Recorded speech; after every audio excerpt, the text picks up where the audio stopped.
Alors, bonjour, bonsoir à tous. J'espère que vous allez bien. Chez moi, ça va super bien, grâce à Dieu. Et je sais que ça fait un peu longtemps qu'on n'a pas fait une vidéo la suite de la formation. Et là, grâce à Dieu, on est là encore ce matin pour continuer notre séance de formation intitulée Trading de A à Z. Alors,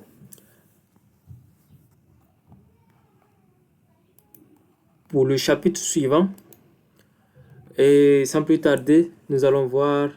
Mais avant de continuer, si c'est ta première fois si c'est ta première fois dans cette chaîne, n'oublie pas de t'abonner, active la cloche de notification pour ne rien rater des prochaines vidéos et lâche un pouce bleu et on continue pour notre formation.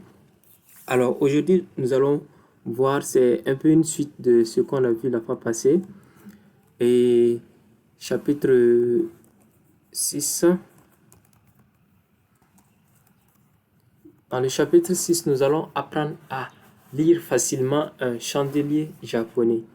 Alors, le titre c'est Comment lire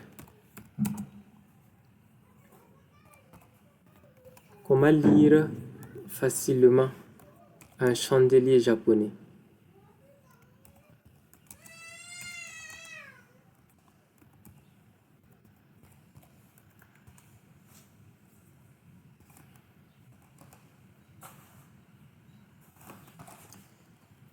Comment lire facilement un chandelier japonais.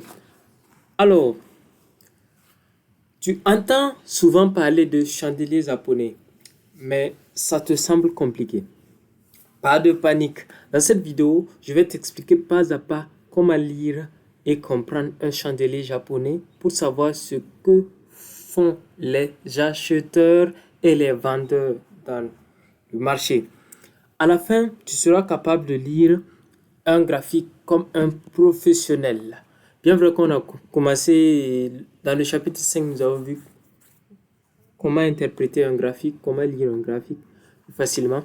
Et là, nous allons aller un peu plus en profondeur. Ça, c'est comme une suite de chapitre 5 où nous allons apprendre à lire facilement les chandeliers japonais. Donc, en partie 1,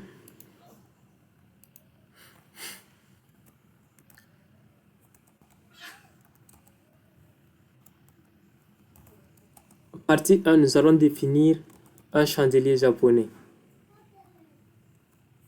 Qu'est-ce qu'un chandelier japonais?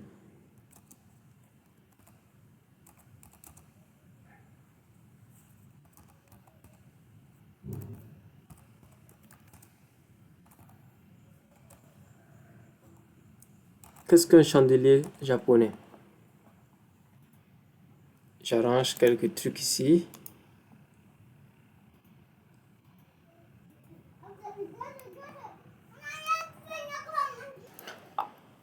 Alors, qu'est-ce qu'un chandelier japonais? Nous allons définir un chandelier japonais. Alors, un chandelier japonais représente le mouvement de prix pendant une période donnée. Donc, nous avons vu les chandeliers japonais. Attendez, je vais matérialiser ici.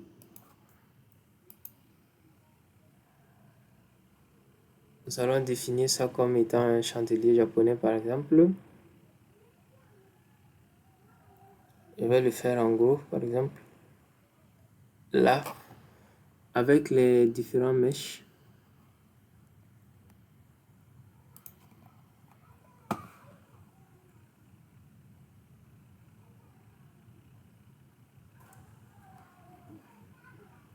Et voilà.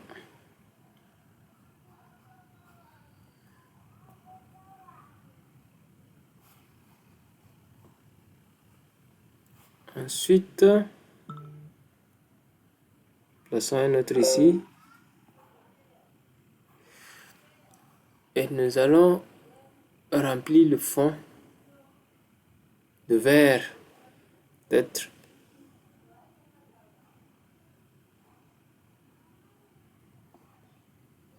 Voilà. Donc, un chandelier japonais représente le mouvement de prix pendant une période donnée. Donc, chaque chandelier te montre 4 informations. Le prix d'ouverture, que nous allons matérialiser ici.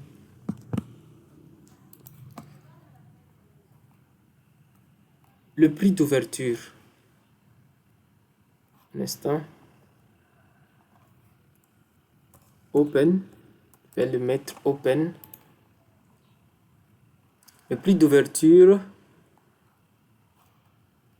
Ensuite, ça c'est pour les chandeliers verts.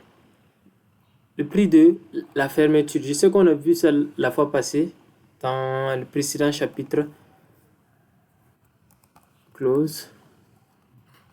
Dans le précédent chapitre, mais il fallait vraiment qu'on y revienne là-dessus pour mieux comprendre.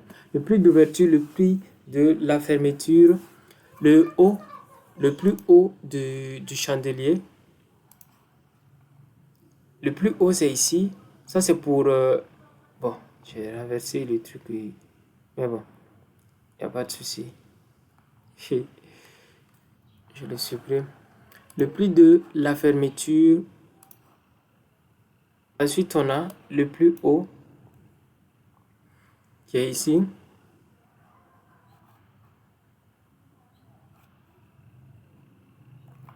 On va noter I.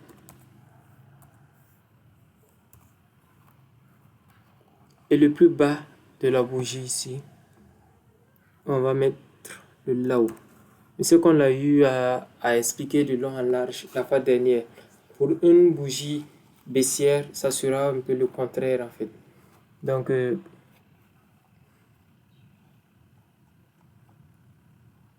je vais pas trop revenir là-dessus. Mais bon, on va juste changer la couleur. Voilà, ça qui est rouge. Duplique ça tranquillement.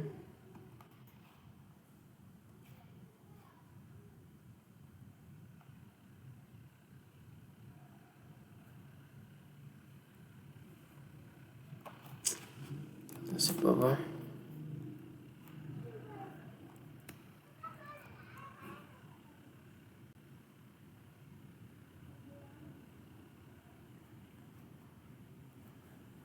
Bon, la mèche là veut pas aller. Hein.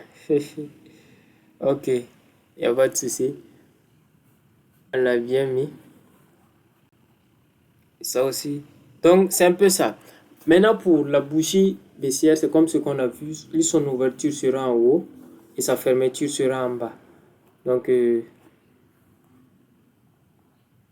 vais le noter rapidement. Son ouverture sera là, ici.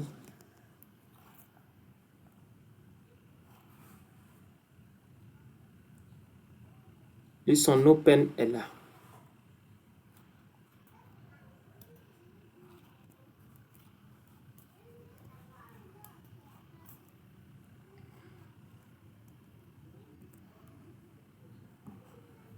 Et son open est là. Et son close est.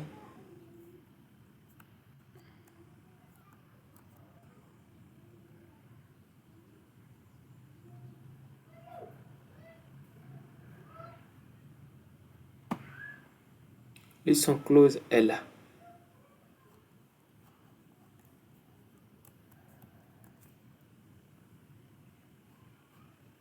Et ensuite, c'est la même chose, hein, height, low, c'est pareil. Alors, cela diffère de chaque unité de temps. Par exemple, si nous sommes en H1, par exemple sur notre graphique, où nous pouvons aller directement voir. Si nous sommes ici en M15. Donc, vous allez voir que le marché, chaque bougie équivaut à M15. Si vous voyez cette bougie-là, en bas, elle est une bougie de 8h30. Ensuite, on a une bougie qui suit de 8h45. Donc, les bougies se séparent de 15 minutes, 15 minutes. Ça veut dire que c'est des bougies de 15 minutes, 15 minutes. Si on part en H1, par exemple, vous allez voir que les bougies maintenant seront de 1h, 1h. Vous voyez, 6h, 7h, 8h, ainsi de suite, ainsi de suite. Donc, c'est un peu ça, en fait. Et vous devrez savoir. Alors, donc, c'est un peu ça. Et maintenant, astuce pour débutants. Je vais vous donner une astuce pour débutants. si la clôture est au-dessus de l'ouverture du chandelier haussier. Nous avons donc un chandelier qui est haussier. Ça veut dire, si la clôture, le close là, est au-dessus de l'ouverture, de l'open, alors on a une bougie qui est du chandelier haussier. Vous voyez un peu, ici, la clôture est au-dessus de l'open. Donc, on a un chandelier haussier. Par contre, en contraire, si la clôture est en dessous de notre open, de notre ouverture, ici, par exemple, cette bougie-là, nous sommes dans un chandelier qui est baissière. Donc, je vais le noter. Chandelier haussier.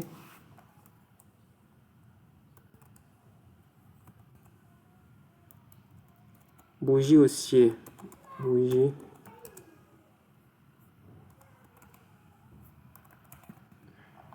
Haussière. Bougie haussière.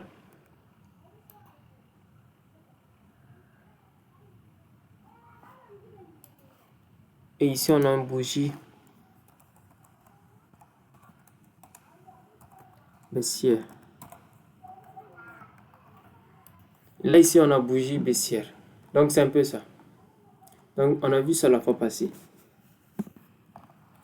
Nous allons aller directement à la partie 2.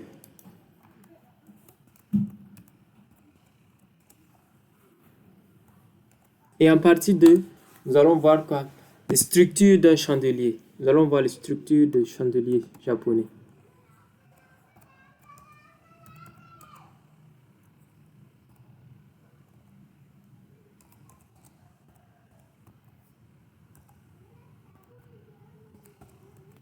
Structure d'un chandelier. Donc, les structures d'un chandelier, nous allons repartir sur notre chemin et nous allons l'expliquer. Donc, le corps, nous allons voir le corps du chandelier, qui est la partie colorée généralement. Ici, elle est colorée en vert, ici, elle est colorée en rouge. Donc, c'est ça on appelle le corps de la bougie. Donc, je vais noter ça aussi.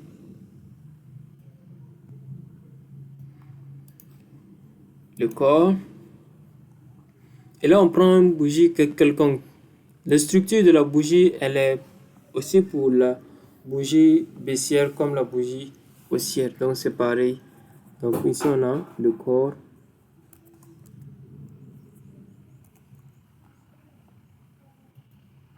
Ici, on a le corps.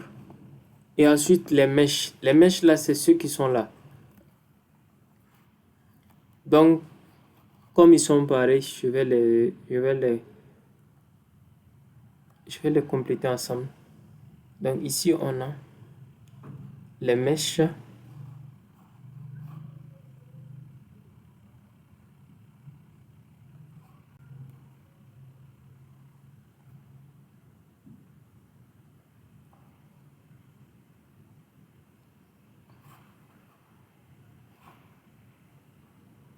Ici, on a les mèches.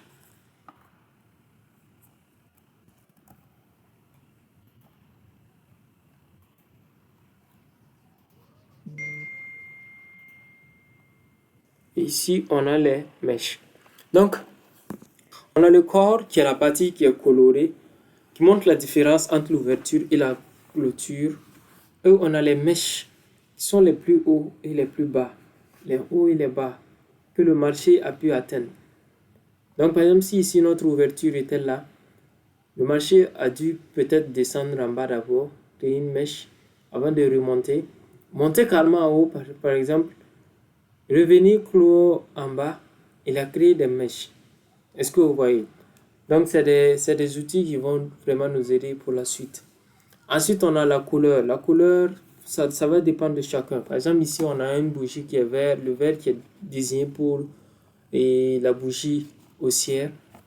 Le rouge qui est désigné pour la bougie baissière. Ça, c'est les paramètres généraux. Mais maintenant, sur TradingView, vous allez voir, par exemple, moi, mon TradingView, je l'ai paramétré en bougie noire et en bougie blanche. Vous voyez un peu, par exemple, les bougies noires, ici, sont mes baisses et les bougies blanches sont mes hausses. Vous voyez un peu là, nous sommes sur le marché de gold.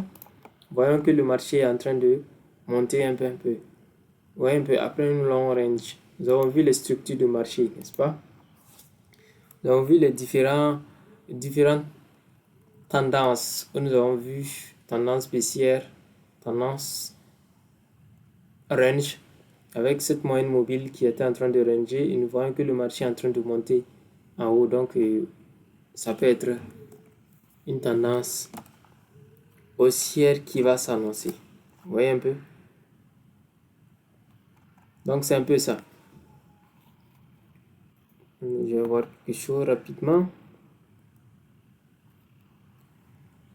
Ok.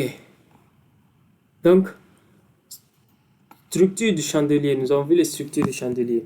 Donc, par exemple, si vous voyez les bougies vertes, ce que je viens d'expliquer là, quand vous allez voir les bougies vertes, c'est généralement les bougies haussières et les bougies rouges sont les bougies baissières. D'accord. Donc, on finit avec les structures du chandelier. Donc, allons directement avec la partie 3. Partie 3, nous allons voir les types de chandeliers importants à connaître. Partie 3 du moins. Partie 3, les types de chandeliers importants.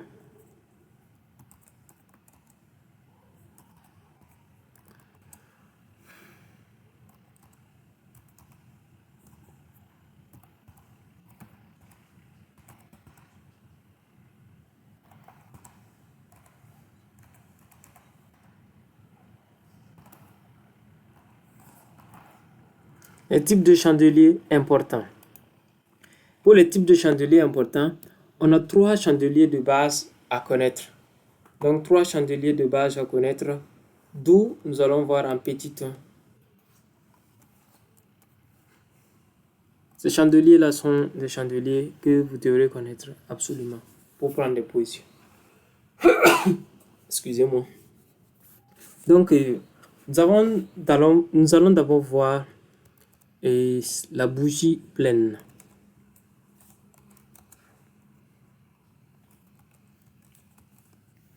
La bougie pleine. La bougie pleine qui est une forte domination d'un camp. Ça veut dire, par exemple, si, dans notre exemple ici, nous avons ici une bougie qui est pleine, ici aussi une bougie qui est pleine, dont on a une couleur. Donc, nous avons ici une forte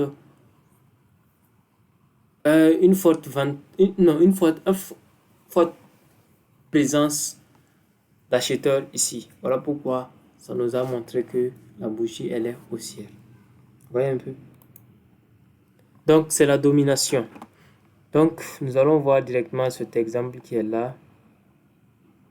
Attendez, je vais dupliquer ça un peu ici.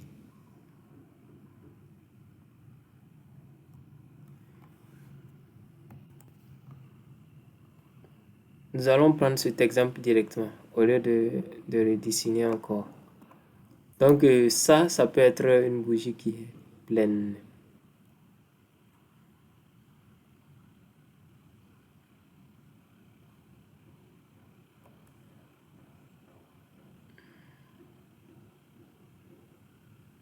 Donc, c'est une bougie qui comporte une ouverture, une fermeture avec des mèches. Est-ce que vous voyez? Donc, ça, c'est la bougie pleine. Ensuite, on peut avoir quoi? Le doji. En 2, nous allons avoir le doji.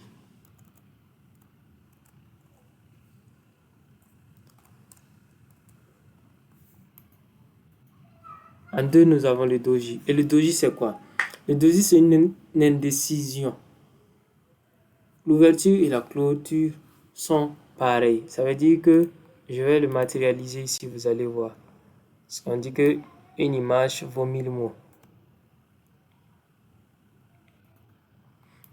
Donc, vous pouvez voir le doji comme cela.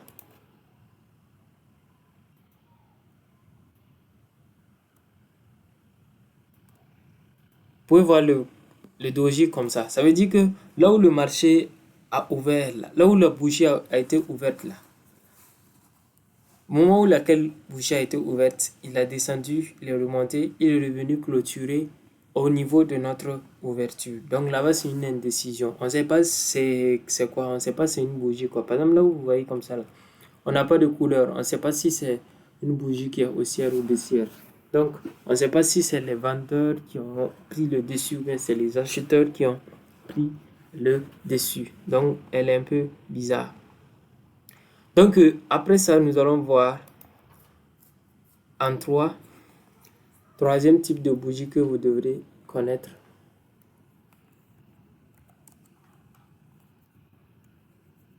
Troisième type de bougie que vous devrez connaître, c'est le marteau ou hammer.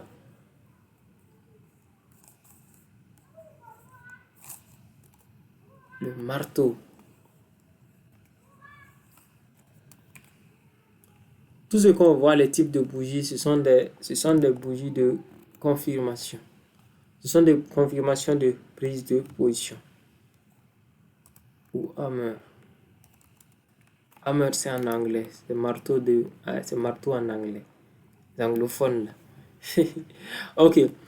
On a un peu, le marteau est quoi? Le marteau, c'est un rebond potentiel après une baisse.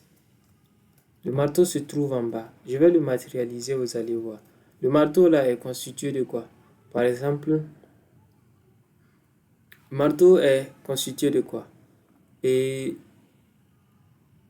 par exemple, de ce genre de bougie là. Puisqu'on est là. Bon, ici je vais changer la couleur, peut-être. Le marteau peut être matérialisé comme ça.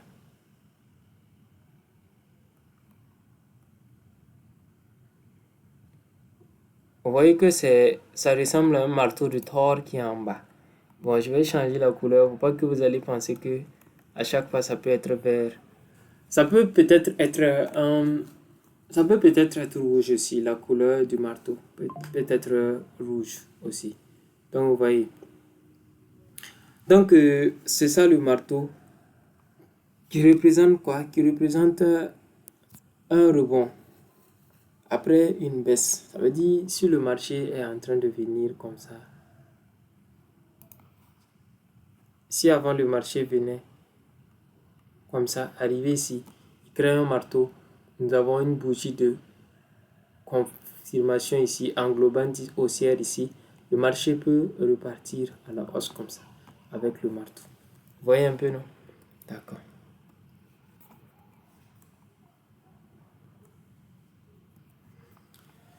Donc, c'est les trois bougies principales que vous devrez connaître. C'est très important. Notamment la bougie pleine. J'ai supprimé ma bougie pleine là, sans le savoir. Attendez, je vais le remettre ici à sa place.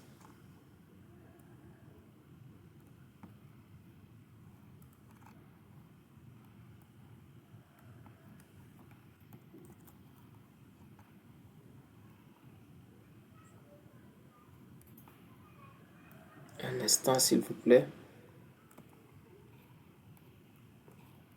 Je vais mettre la couleur. Ok. Donc, c'est la bougie pleine, le doji et le marteau que vous devrez connaître. Absolument. Donc, en astuce, on peut dire que les chandeliers sont plus puissants quand ils apparaissent à des niveaux clés, généralement. Par exemple, nous avons vu les supports et les résistances et les tendances, les lignes de tendance. Il faut passer. Donc, si les supports et si les bougies si la configuration des bougies sont dans les niveaux intéressants, ça va plus nous avantager. Est-ce que vous voyez? Ok, j'ai une alerte qui vient de sonner. Peut-être pas en position. Prenons un exemple ici. Nous voyons cet exemple ici, ou bien nous allons repartir même directement. Bon, voyons un exemple ici. Si nous avons cette partie, voyons notre support qui est là. Considérons ça comme étant un support. Vous voyez le marché qui a fait un pic ici. Arrivé ici, il a créé quoi? Vous voyez quoi ici? Lui, là, il peut être considéré comme étant un doji parce que le corps, bon, bien vrai que c'est un c'est une bougie qui est blanche à mon niveau ici. Donc c'est une bougie qui est haussière. Donc voyons que l'ouverture et la fermeture sont un peu pareilles. Donc les mèches, c'est un peu la même dimension. Donc on peut les considérer comme étant un doji. Vous voyez que c'est au niveau du support que ça a été créé et le marché a monté. Ici aussi nous voyons ça, ça a été créé et le marché a monté. Nous voyons un marteau ici, marteau qui a enclenché une hausse de la bourse et du marché. Ce que vous voyez. Voyons voir d'autres exemples ici. Ici encore un doji. Ici encore un doji. Ça veut dire c'est généralement au niveau des supports et des résistances, les trend lines, etc. Le niveau clé que vous allez voir ça généralement. Donc vous voyez un peu.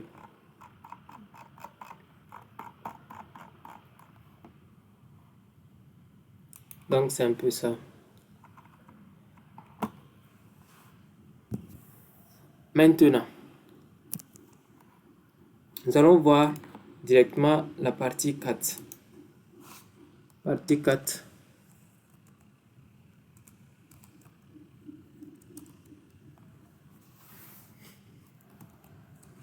Partie 4, nous allons apprendre à lire un graphique avec un chandelier japonais. Nous avons vu dans le chapitre 5 comment interpréter un graphique, comment lire un graphique, les tendances. Nous allons voir comment lire maintenant les graphiques avec les chandeliers japonais. Donc, lire un graphique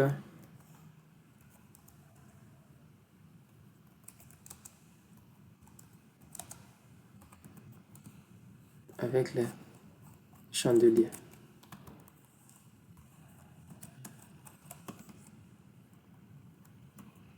Lire un graphique avec les chandeliers. Alors, nous allons pour cela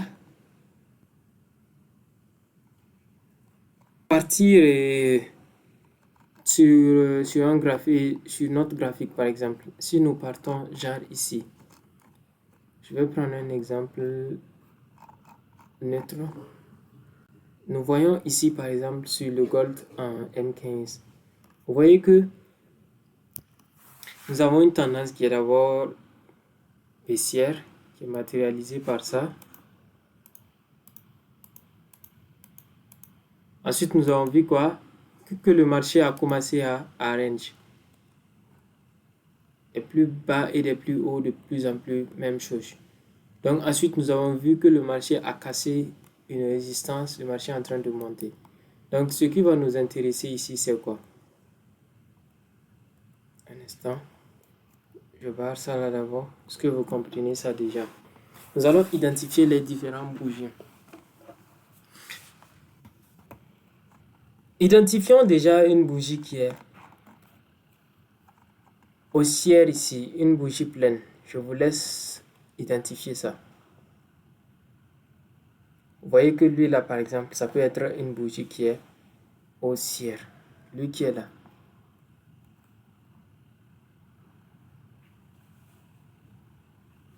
Lui qui est là par exemple, c'est une bougie qui est pleine et haussière. En blanc là. Ensuite, on peut identifier un doji. On dit que c'est des bougies qui sont généralement identifiées dans les supports, résistances, les trend lines, etc., les zones clés.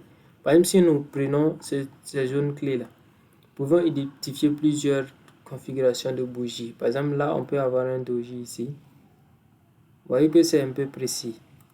Le marché est précis. Un doji ici. Là, ici, on a vu le marteau, on n'a pas vu l'étoile du matin. Bon, ça c'est les différentes configurations qu'on va voir à la suite. Ensuite, ici, on va voir un doji.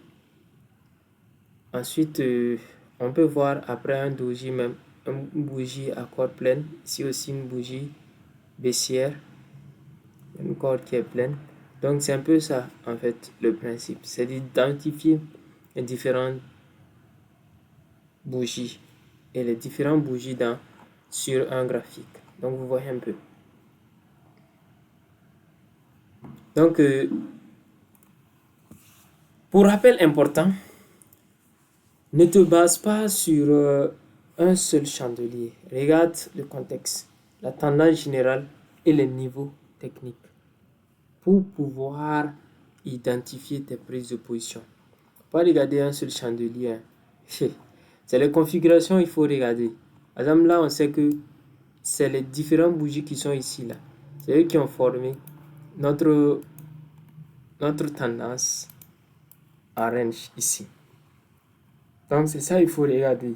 La configuration de ces bougies. Et ces bougies vont venir te confirmer si le marché va continuer en baisse ou bien à la hausse.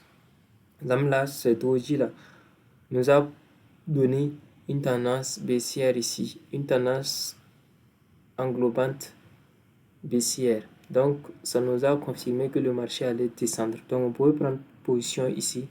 Ça dépend de la technique de chacun. Donc, prends position ici et tu attends peut-être le marché à ce niveau. Je dis une bêtise, mais bon, ça va dépendre de chacun. Et on va voir ce que le marché va faire. Le marché est descendu directement vers notre take profit. Vous voyez un peu? C'est un peu comme ça. Ça va dépendre de ta technique. Par exemple, là, on voit des bougies, des petites bougies. Ensuite, on pouvait rentrer ici. Ça dépend de toi. Et puis, voir le marché qui va aller directement vers un take profit que nous allons placer peut-être ici. En quelques secondes. Très, très, très intéressant à connaître. Donc, vous voyez un peu. Donc, c'est un peu ça, les parties des bougies. Donc, tu ne dois pas te baser sur un seul bougie ou deux bougies pour prendre position. Mais il faut avoir une technique, une stratégie. Les stratégies, nous allons les voir à la suite des vidéos. Et avec ces stratégies, tu vas voir les configurations de bougies pour prendre position ou pas. On voit un peu. Donc, je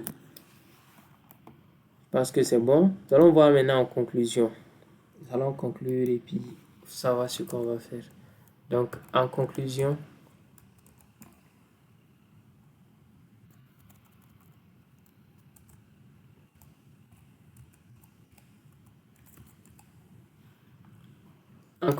c'est quoi? Les chandeliers japonais sont un langage universel du trading. Si tu sais les lire, tu peux comprendre le marché sans même regarder les indicateurs. Entraîne-toi à les répéter. Et petit à petit, tu sauras lire le marché d'un coup d'œil. Ça va devenir instantané. Ça veut dire que tu n'auras plus besoin de, de, de trop prêter attention. Ça va venir directement quand tu vas rentrer. Plus tu regardes le marché. Surtout au début, il faut beaucoup lire le marché, apprendre à lire les tendances et identifier les différentes bougies. Alors, si tu veux que je te fasse une vidéo complète sur les figures de chandeliers les plus puissants, mets oui en commentaire et abonne-toi pour ne rien rater des prochaines vidéos. Alors, n'oublie pas de t'abonner, active la cloche de notification surtout pour ne rien rater des prochaines vidéos. Alors, c'était Onet Douamba et je vous dis à la prochaine pour une prochaine vidéo. Merci à tous.